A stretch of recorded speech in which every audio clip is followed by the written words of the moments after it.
நான் டெல்லியிலே விவசாயிகளை காப்பாற்றுங்கள் என்று போராடிய பொழுது நம்ம காசிமாயன் ஐயா ஒரு நாள் வந்து பார்த்தார் என்னையா.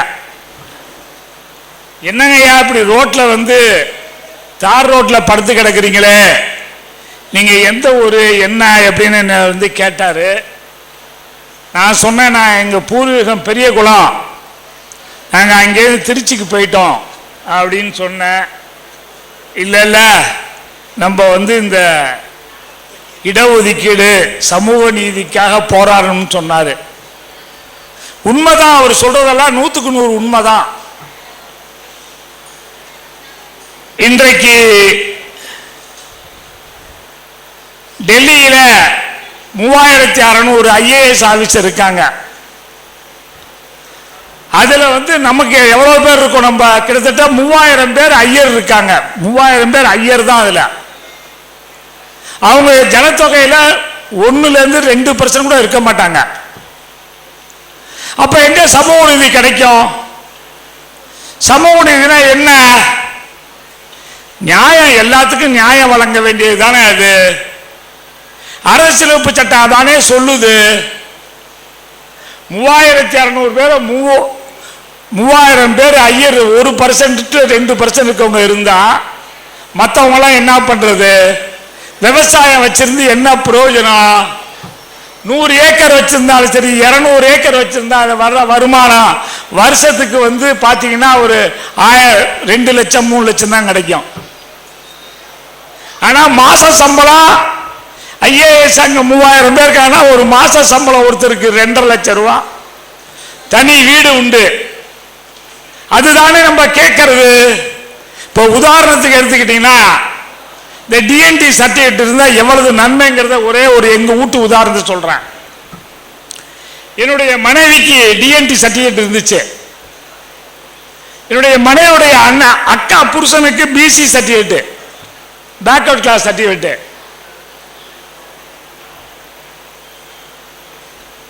அன்பழகன் அப்புறம் பேசலாம், கொஞ்சம் கேளுங்க. அங்க ஒரு பேச்சு நிறுத்திட்டு இருக்கீங்க, நீங்க பாட்டு கூட்டம் போட்ட. என்னுடைய மனைவி வந்து டிஎன்டி சர்டிபிகேட், என்னுடைய மனைவியுடைய அக்கா புருஷன் வீட்டுக்காரருக்கு வந்து BC certificate, backward class MBC certificate. 2 பேருமே ஏபிபியா போனாங்க, அசிஸ்டன்ட் பப்ளிக் ப்ராசிக்யூட்டரா போனாங்க 2. என்னுடைய மனைவிக்கு வந்து APP 1, legal advice to the commissioner of police, DDP deputy director of police, அதுக்கப்புறம் சிபிஐ மத்திய புலனாய்வுத்துறையில் இருந்தாங்க. கிட்டத்தட்ட அவங்களுக்கு சைரன் வச்ச காரு, ஓட்டத்துக்கு ஹெட் கான்ஸ்டபிள் டிரைவர். ஆனா அந்த பிசி எம்பிசி சர்டிபிகேட் வச்சிருந்த அக்கா வீட்டுக்காருக்கு ஏபிபி 2 இருந்து ஏபிபி 2 ரிட்டையர் ஆனாரு. இல்ல, இந்த நம்ம இந்த ஜாதி சான்றிதழால எவ்வளவு நன்மை பாருங்க. வெறும் சாதாரணமா ரிட்டையர் ஆனாரு. இவ வந்து எங்க வீட்டுக்கார அம்மாவுக்கு வந்து 1.5 லட்சம் ரூபாய் கடைசியா சம்பளம் வாங்கினாங்க. அவருக்கு 60,000 கூட வாங்க முடியல அவரால். இந்த ஜாதி டிஎன்டி நம்ம கொடுத்தா என்ன நன்மைங்கிறத பாருங்க. ஆனா ஸ்டாலின் ஐயா என்ன சொன்னாரு? நான் ஆட்சிக்கு வந்தோன்னா முதல்ல டிஎன்டி சர்டிபிகேட் தனி இது கொடுக்குறேன்னு சொன்னாரு. டிஎன்டி டிஎன்சின்னு இல்லாம தனியா தரேன்னாரு, கொடுக்கல. அதுக்கப்புறம் இப்ப ஒரு 3-4 மாசத்துக்கு முதல்ல எம்பி எலெக்ஷனோட சொன்னாரு, கொடுக்கல. அதற்கு காரணம் நம்ம சேர மாட்டோங்கிறதான். நம்ம இங்க கூடியிருக்கோம்ல, இங்க பாருங்க, அங்க தனியா பேசி நிக்கிறாங்க பாருங்க. எல்லாம் தவமணி அம்மா, அந்த அம்மா எல்லாம் தனியா பேசி நிக்குது. நம்ம என்ன எதுக்கு வந்திருக்கோம்னே தெரியாது. எதுக்கு நம்ம இந்த கூட்டம் கூட்டியிருக்கோம் பாருங்க. வன்னியர் சங்கத்தில் கூட்டம் போட்டாங்க, 1 லட்சம் பேர் சேர்ந்தாங்க. இன்னைக்கு எவ்வளவு பேர் இருக்குன்னு இன்னைக்கு அப்படியே வேதனையா இருக்கு. இதை பார்த்தா அப்படியே மனசு வெடிச்சு போயிருது எனக்கு. காசு கொடுத்தாதான் போறேன், பணம் கொடுத்தாதான் போகணும். ஏனாமா வண்டி வச்சாதான் ஏறி போகணும்.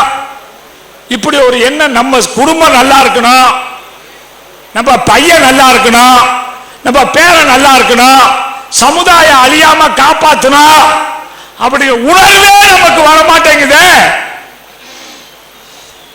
இன்றைக்கு முக்குளத்தோர் எவ்வளவு பேர் இருக்காங்க இன்னைக்கு, அதுவும் மதுரை இந்த ஏரியாவில் இருந்தும் எல்லா சமுதாயமும் 68 சமுதாயமும் சேர்ந்து 100 பேர் உட்கார்ந்து இருந்தா யார் மதிப்பா? யார் நம்மளை மதிப்பா? இந்த ஸ்டாலின் இப்ப இந்த மாசத்துக்குள்ள நமக்கு டிஎன்டி சர்டிபிகேட் தரலன்னு சொன்னா, ஒரு உதாரணம் சொல்றேன் கேளுங்க. 3 மாசத்துக்கு முதல்ல டிபிசி உழவரை பத்தி சொன்னாரு. உழவரம் சமூக நீதினாரு. நாங்க நெல்லுக்கு வந்து டிபிசில போடுவோம், டைரக்ட் பர்ச்சேஸ் சென்டர் தமிழக சர்க்கார் ஆளுகைக்கு உட்பட்டதுல. அந்த நெல்லை கொண்டு போட்டோம்னா ஒரு வாரத்தில் எங்களுக்கு காசு கொடுத்துருவோம் நெல்லை வாங்கிட்டு. இப்ப திடீர்னு இந்த டிபிசி செங்கல்பட்டு காஞ்சிபுரம் அந்த ஏரியாவில் 8 மாவட்டத்தில் டிபிசிக்கு போவா என்சிசிஎஃப்னு ஒன்று கொண்டு வந்தான். அந்த என்சிசிஎஃப் என்னன்னா நேஷனல் கோஆபரேட்டிவ் கன்சியூமர் ஃபெடரேஷன் பேரு. அதுல கொண்டு நெல்லா போட்டா 3 மாசமா பணம் தரல. அது மத்திய சர்க்கார் ஆளுகைக்கு உட்பட்டது. நான் வந்து சக்கரபாணி மந்திரியிட கேட்டேன், சார் எனக்கு அதுக்கு சம்பந்தம் இல்ல, நீங்க தமிழ்நாடு சிவில் சப்ளை கார்பரேஷனுடைய எம்டி பேசுங்கன்னாரு. எம்டி வந்து சார் அது சென்ட்ரல் கவர்மெண்ட் கண்ட்ரோல், நீங்க சென்ட்ரல் மினிஸ்டர் பேசுங்கிறாரு. சென்ட்ரல் மினிஸ்டர் பேசினா we are not aware of the fact, you contact Tamil Nadu கவர்மெண்ட்ங்கிறாரு அவரு. எனக்கு ஒன்றும் தெரியாது, நீங்க தமிழ்நாடு கவர்மெண்ட் பாருங்கிறாரு. சரின்ட்டு போன மாசம் 25ஆம் தேதி ஒரு 100 விவசாயிகள் போய், இங்க இந்த கூட்டத்துக்கே 100 விவசாயி, சும்மா அங்க இருக்கிற 100 விவசாயி போய் எல்ஐசி பில்டிங் இருக்குல்ல மவுண்ட் ரோட்ல, அது கிழக்கால அந்த ஆபீஸ் இருந்துச்சு சக்தி டவர்ல, போய் பார்த்தோம். போய் பார்த்தோன்னா அங்க சாதா அதிகாரி தான் இருந்தான், பெரிய அதிகாரிலாம் இல்ல. ஏயா 810 கோடி பணம் தரணுமேயா, என்னையான்னு கேட்டோம். 3 மாசமா தரலன்னு. இல்ல சார் வந்துரும் வந்துரும் வந்துரும் வந்துருந்தாங்க. வெளியே வர சொல்லிட்டு பூட்டை போட்டு பூட்டிட்டு மவுண்ட் ரோட்ல வந்து படுத்தோம். 2-3 கிலோமீட்டருக்கு அப்படியே எல்லாம் நின்றுச்சு வண்டி பூரா. யார் வந்தா? எஸ்ஐ இன்ஸ்பெக்டர் டிஎஸ்பி எல்லாம் வரல, ஜாயிண்ட் கமிஷனர் ஆஃப் போலீஸ் விஜயகுமார்னு வந்தாரு. மற்ற ஆளோட போலீஸ் படையோட வந்தாரு. பாருங்க எங்களை அடி நொறுக்கு இங்கே கொள்ளு, ஆனா அவங்க கூட்டி போய் கல்யாண மண்டபத்தில் சோறு போட்டு அனுப்புறேன்னா வரமாட்டோம். பாத்துக்க, இதை விட்டு எழுந்தா வரமாட்டோம். தூக்க என்னடாலும் பண்ண இல்லைங்க, வாங்கய்யா நான் ரெஜிஸ்ட்ரார் ஆஃப் கோஆபரேட்டிவ் கூட்டிட்டு போறேன், தமிழ்நாடு சிவில் சப்ளை கார்பரேஷன் கூட்டிட்டு போறேன், உங்க செக்ரட்டரியில கூட்டிட்டு போறேன், போய் இந்த பணம் கிடைக்கிறதுக்கு ஏற்பாடு பண்ணலாங்கய்யா அப்படின்னாரு. நியாயமா சொல்லு, உனக்கு 1 மாசம் சம்பளம் கொடுக்கலன்னு கேட்பியான்னா. அடுத்த நிமிஷம் எல்லா ஐஏஎஸ் ஆபீஸ்லயும் கூட்டி போனாங்க. 5ஆம் தேதிக்குள்ள தரேன்னு பேச்சு. 1ஆம் தேதியே 3 மாசம் தர வேண்டிய 810 கோடியை 1ஆம் தேதியே கொடுத்து முடிச்சிட்டான். இப்ப இன்னைக்கு காலையில இருந்து நான் வர்றதுக்குள்ள எனக்கு போனு, மெட்ராஸ் வரீங்களா சார்? யாரு? DGP office. சார் பணமெல்லாம் வந்துருச்சு, நாங்கள் எதுக்கு வரணும்னு சொன்னேன். அது மாதிரி ஐயா காசிமாயை நான் கேட்டுக்கிறது, விடுங்க, நாங்கள் ஒரு 200-300 பேர் போறோம், போய் செக்ரட்டரியேட்ல படுத்துக்கிறோம், என்னை கைது பண்ணி ஜெயிலில் போடு. எங்க சமூக நீதி எங்க இருக்கு? நீ எதுக்கு சொன்ன எங்களை காப்பாத்துறேன்னு சொல்லுங்க, டேட் பிக்ஸ் பண்ணுங்க. இல்ல நீங்க சொல்லினா நாங்க டேட் பிக்ஸ் பண்ணிட்டு போறோம், போய் அங்கே படுத்துக்கிறோம் செக்ரட்டரியேட்ல. நான் சொன்னேன் என் குடும்பத்தில் என்னுடைய ஒய்ஃபுக்கு சம்பளம் 1.5 லட்சம், அவன் அக்கா புருஷனுக்கு அவனும் ஏபிபி தான், இவளும் ஏபிபி தான் போனாங்க. அவளுக்கு வெறும் 60,000 இருந்தான். இப்ப இவளுக்கு பென்ஷனுமே 75,000 ரூபாய் தர்றாங்க. இந்த டிஎன்டி சர்டிபிகேட் வச்சிருந்ததுனால. ஆனா அது அப்பயே வாங்கினது, இப்ப இல்ல. அவன் 1949-50 பிறக்கும் போதே வாங்கின டிஎன்டி சர்டிபிகேட். இந்த உழவரும் சமூக நீதிக்கு உழவருக்கு என்ன இருக்கு? எனக்கு எந்த உதவியுமே கிடையாது. உழவர் வந்து என் நெல் 1 ரூபா 90 ரூபா வித்துச்சு 70ல. எங்க அப்பா அப்பா வந்து 3 மூட்டை நெல்லை வித்துட்டு 1 பவுன் வாங்குவாரு. பவுன் 120 ரூபா, நெல் 40 ரூபா, 12 மரக்கா. இன்னைக்கு 12 மரக்கா நெல் 1400 ரூபா. 1/2 கிராம் வாங்க முடியுமா என்னால? உழவரும் சமூக நீதி எங்க போச்சு? எனக்கு அன்னைக்கு 90 ரூபா ஒரு டன் கரும்பு 70ல, அன்னைக்கு வாத்தியாருக்கு 90 ரூபா சம்பளம். இன்னைக்கு என் கரும்பு 3150, இப்ப 350 ரூபா தரேன்னு சொல்றாங்க. 3500 தரேங்கிறாங்க. வாத்தியார் சம்பளம் எவ்வளவு தெரியுமா? 1,20,000 ரூபா. எங்க சமூக நீதி எங்களுக்கு எங்க இருக்கு? உழவருக்கு நான் இன்னைக்கு கரும்பு நெல்லு 40 ரூபா விற்கும் போது எம்எல்ஏக்கு சம்பளம் 250 ரூபா. 6 மூட்டை நெல்லு தான் அவருக்கு சம்பளம். இன்னைக்கு எம்எல்ஏக்கு 1,05,000 ரூபாய் சம்பளம். மாசம் மாசம் 10 லட்சம் 50 லட்சம் லஞ்சம் வாங்குறாரு. பல துறையில கான்ட்ராக்ட் அது இதுன்னு விட்டு இன்னைக்கு 1,05,000 ரூபாய் 433 மடங்கு ஏறிடுச்சு அவருக்கு. என் நெல்லு 40 ரூபா வித்த நெல்லு 1,400 ரூபா. அதுவும் கொண்டு போட்டேன்னா கமிஷன் 40 ரூபா 50 ரூபா கேட்கிறான். லஞ்சம் கொடுப்பதும் தவறு, லஞ்சம் வாங்குவதும் குற்றம் சொல்றான். ஆனா யார் கேட்கிறா? எங்க உழவரும் சமூக நீதியும்? உழவனுக்கு எங்க சமூக நீதி இருக்கு? யார் அப்படி கவலைப்படுறா? அந்த உழவன் பூரா டிஎன்டி பீப்புள் தான். ஐயர் வய உழுவுறானா? 100 ஐயர் இருந்தா ஒரு ஐயர் வய உழுவாரு. ஃபார்வர்ட் கிளாஸ் பீப்புள் 100 பேர் இருந்தா ஒரு 5 பேர் வய உழுவான். ஆனா டிஎன்டி பீப்புள் 100 பேர் இருந்தா 99 பேர் உழவர் தான். இந்த சமூக நீதி, அதனால நமக்கு நியாயம் கிடைக்க வேண்டும். பாருங்க, ஒரு கணக்கு சொல்றாங்க, 2% 3% இருக்க ஃபார்வர்ட் கிளாஸ் பீப்புள், இந்த பிராமின்ஸ் 80% வேலை ஒர்க் அவங்கிட்ட இருக்கு. ஐஏஎஸ் ஐபிஎஸ் 100க்கு 80 பேர் அவங்க. எங்க ஊர்ல முசிறியில, நான் முசிறி காவிரிக்கரையில 11 மாசம் தண்ணி வரும், சாவடி பண்ணுவோம். அப்ப எங்க ஊர்ல கிருஷ்ணராவ்னு ஒருத்தர் இருந்தாரு. செல்லபெருமாள் பிள்ளைன்னு ஒருத்தர், ஆளுக்கு 500 ஏக்கர். எங்க தாத்தா 300 ஏக்கர் வச்சிருந்தாரு. அப்ப அந்த கிருஷ்ணராவ் பையன் ஐஏஎஸ் ஆகி டெல்லிக்கு போயிட்டான். அவங்க வீட்டுல 5 பேர் இப்ப அங்க இருக்காங்க, எல்லாம் ஐஏஎஸ். மாசம் 2.5 லட்சம் 2 லட்சம், வீடு ஃப்ரீ, அது இல்லாம காரு ஃப்ரீ, எல்லாம் ஃப்ரீ அங்க இருக்கான். இங்க 500 வாங்கின செல்லபெருமாள் பிள்ளையோட பொண்டாட்டி ஒரு 100 ரூபா. ஏன்னா அதான் ஒரு சட்டம் கொண்டு வந்தானே, 300 ஏக்கர் வச்சுக்க கூடாது, 15 ஏக்கர் தான் ஸ்டாண்ட் ஏக்கர் வச்சுக்கணும்னு சொல்லிட்டான். அதனால நிலத்தை பூரா பிடிங்கிட்டாங்க. அந்த பொம்பளை அழுவுறா, மாசம் மாசம் 1000 ரூபாய்க்கு அழுவுறான். அவன் கிருஷ்ணரா விட்டு போல, அவன் ஐயருங்கிறால டெல்லியில போய் ஐஏஎஸ் ஆகி மாசம் 2.5 லட்சம் சம்பாதிக்கிறான். நம்ம வீட்டு பிள்ளைகள அப்படி சம்பாதிக்கணுமா வேணாமா? நம்ம பேரம் பேச்சு நல்லா இருக்குங்க வேணாங்கிறீங்க சொல்லுங்க. நல்லா இருக்கவங்க கை தூக்குங்க. வேணாமா? நம்ம வீட்டு நல்லா இருக்க வேணாமாமா சொல்லுங்க. அதற்காக ரிசர்வேஷன் இருக்கு, மத்திய சர்க்கார் நம்ம கிடைக்கும். என்ன 15 நாள்ல நம்ம போய் செக்ரட்டரியேட் முன்னாடி படுத்துக்குவோம்.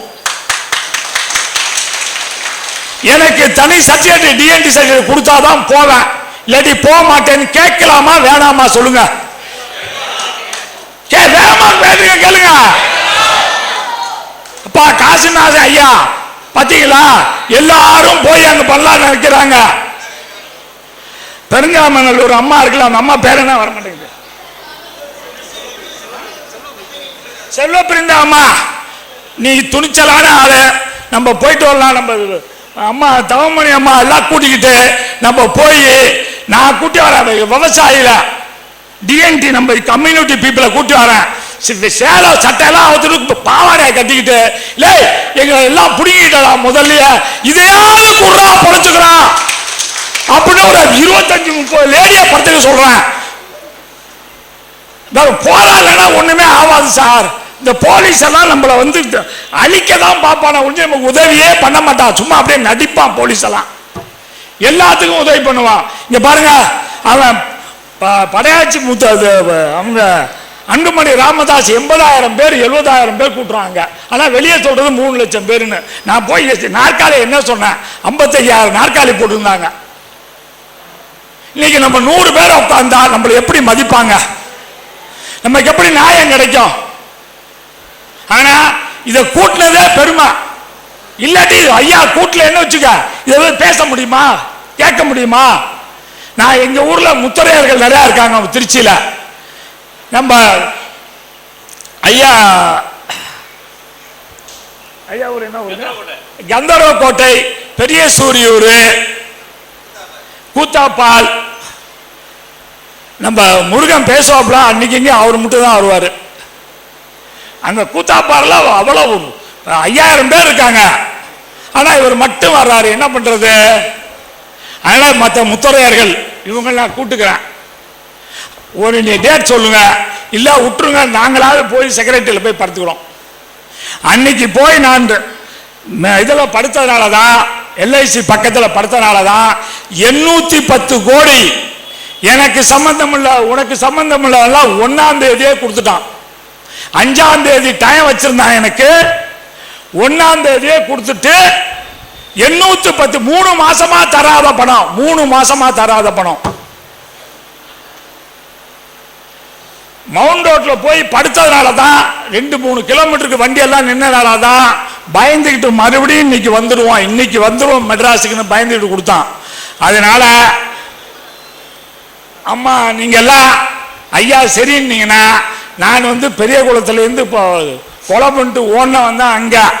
அதனால இந்த ஏரியாவில் இருக்க நீங்க எல்லாம் சரின்னீங்கன்னா, நான் அங்க இருக்க ஆளையும் கூட்டிக்கிறோம், நிறைய பேர் வந்துடுவோம், நமக்கு சமூக நீதி கிடைக்கும்.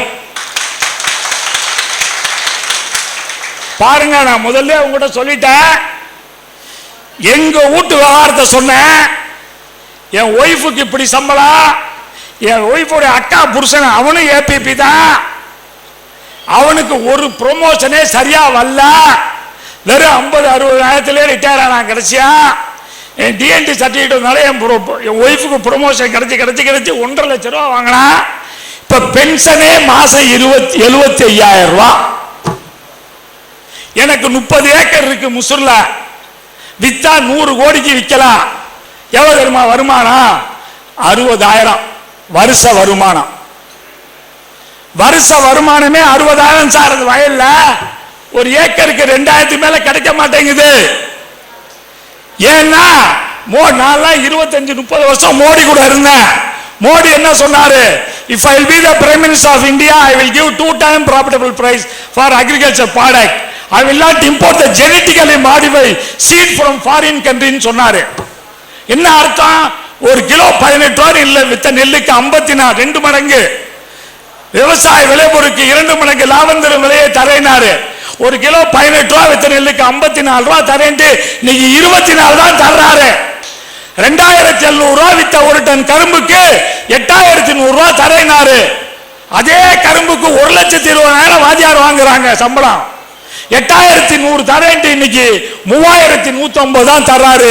இப்ப இந்த செப்டம்பர்ல இருந்து 350 ரூபாய் ஏத்தி தரேங்கிறாரு. கேட்காததான் விவசாயி. 100 பேர் 1000 பேர் 1,00,000 பேர் வாத்தியார் இருந்தாங்கன்னா 95,000 பேர் போராட்டத்துக்கு போறாங்க. அவங்க கோரிக்கை வெற்றி அடைகிறது. அவங்களுக்கு சம்பளம் ஏத்திக்கிட்டே போறாங்க. நம்ம 1,00,000 பேருக்கு 1 பேர் வரல. அதனாலதான் நம்மளை மதிக்க மாட்டேங்கிறாங்க. அதற்காக தியாகம் செய்வதற்கு நான் போய் டெல்லியில படுத்து கிடந்தப்ப காசிமா கேட்டாரு, நீங்க என்ன ஆளுங்க, எந்த ஊருங்க, என்னங்க இப்படி கோமணத்தை கட்டிக்கிட்டு நடு ரோட்ல ஒண்ணுமே இல்லாம இந்த வெயில்ல சட்டை கிட்ட இல்லாம வேசி இல்லாம எலியை தின்னு பாம்பை தின்னுட்டு படுத்துட்டீங்களே, நீ என்ன எப்படிங்க உங்களுக்கு இவ்வளவு துணிச்ச வந்துருந்தாரு. நான் அவர்கிட்ட சொன்னேன், அந்த காலத்துல எங்க மூதாதையா பிரிட்டிஷ் ஆர்மி ஏற்றி ஈட்டியில குத்துவானா, அங்க கொலை பண்ணிட்டு தான் அங்க ஒடியாந்தாங்க. நாங்க பிரமலக்கா ஐயோ அப்படின்னாரு அவரு. என்கிட்ட கேட்டார் டெல்லியில. அது மாதிரி நம்ம எல்லாம் சேர்ந்து பெரிய போராட்டம், யாரு வந்தாலும் வராவிட்டு வா, எல்லாத்தையும் வாங்கன்னு கூப்பிடுறவங்கள எல்லாரும் வாங்க வாங்க வாங்கன்னு கூப்பிடுறோம். ஒரு டேட்டை பிக்ஸ் பண்ணி காசி சொல்லிட வேண்டியது. அந்த டேட்ல மெட்ராஸுக்கு போறோம், செக்ரட்டரியேட்ல படுக்கிறோம், எழுந்திருக்க கூடாது. அதே போல கல்யாண மண்டபத்தில் போய் சோறு போட்டு கொடுத்தோம்னா வீட்டுக்கு போனா வீட்டுக்கு போக கூடாது. ஒண்ணு என்னை ஜெயிலுக்கு அனுப்பு, ஜெயிலுக்கு அனுப்ப அந்த அரசாங்கம் தோத்து போயிடும். முக்குளத்தோரை மற்ற 68 ஜாதியை சார்ந்தவர்களை கைது பண்ணி ஜெயில கொண்டு அடைச்சான்னா கண்டிப்பா திமுக அரசாங்கம் வரும் தேர்தலிலே தோல்வடையும். இல்ல தேர்தலில் வெற்றி அடைய வேண்டுமானி எனக்கு டிஎன்டி இல்லாம டிஎன்டி கொடுன்னு சொல்லி வாங்கி கொண்டு வந்து விடலாம். நான் எப்படி 810 கோடிய ஒரு நாள் போராட்டத்தில் வாங்கினோ அது மாதிரி வாங்க முடியும் என்று கூறி பேசுவதற்கு வாய்ப்பளித்த அனைவருக்கு நன்றி கூறி, காசிம் ஐயா நீங்க நல்லா இருக்கணும் இப்படி ஒரு கூட்டத்தையாக கூட்டிங்களே, நிறைய பேர் வந்திருக்கவர்கள் இதெல்லாம் ஒவ்வொருத்தரும் ஒரு 1000 பேத்துக்கு சமம், சிங்க குட்டிகளா வந்திருக்காங்க எல்லாம். அதனால போராடுவோம், வெற்றி பெறுவோம் என்று கூறி உழவனுக்கு சமூக நீதியே இல்ல, அதுக்குதான் போராடுறோம். உழவனும் சமூக நீதியும் பேச சொன்னாங்க, அதுதான் சொல்லிட்டேன். நான் போகும்போது நோட்டீஸ் கொடுக்குறேன் பாருங்க, உழவன் எப்படி அழிக்கப்பட்டிருக்கான்னு தெரிஞ்சுக்கங்க. நன்றி, வணக்கம்.